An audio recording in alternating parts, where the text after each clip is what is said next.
One of the most frequently asked questions that I get when I'm doing a cooking demo is, what kind of pots and pans can I use in my healthy cooking?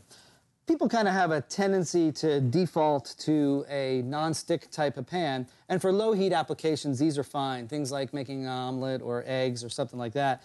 But for a higher heat application you don't want to use that because it can kind of tend to leach some of the chemicals into your food. So I really encourage people to stay away from that.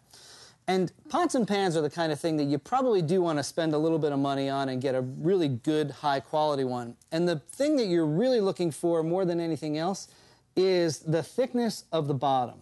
The reason is that this nice, thick bottom pan conducts heat very well. And what you really want to look for is a pan called an induction-ready pan. Doesn't mean you have to buy an induction stove. It just means it's got a nice thick bottom on it, and it's going to distribute the heat very evenly, and you're going to be able to saute without sticking. The biggest problem you have when you're sauteing and it sticks is cold and hot spots. With a nice thick bottom, you don't have any cold and hot spots. You've got perfectly distributed heat.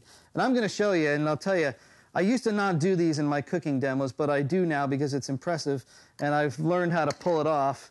And that is to really kind of give an example of the cooking process. A little bit of salt and pepper. This is just a regular chicken breast here. I am ready to go into my pan now, and I'm just gonna, my pan should be hot but not terribly hot, so I get a little bit of smoke when I spray that with a little oil. As you can see there, we did. And I'm gonna go right in, and the key really is to keep the pan moving when I lay that chicken or fish or whatever it might be in there. So once I lay it in there, I keep the pan moving briefly, and you can see that it's not sticking at all. And now, once the emulsion, or once it's slightly caramelized, I can stop, and I can let it kind of do its thing. And the same would be true when I turn that over. Same is also true if I'm sauteing onions or something else, which I'm going to do in here. Saute that onion, or throw that onion right in there. And as long as I keep it moving, I don't need any more oil than I have there.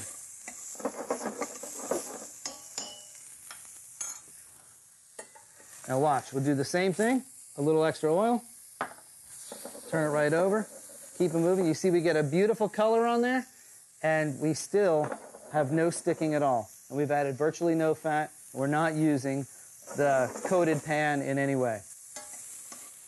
So really, when you're looking for a pot and pan, you really want to find something, especially for high heat applications, with a nice thick bottom. Stay away from the coated pans. Just for low heat applications, they're fine.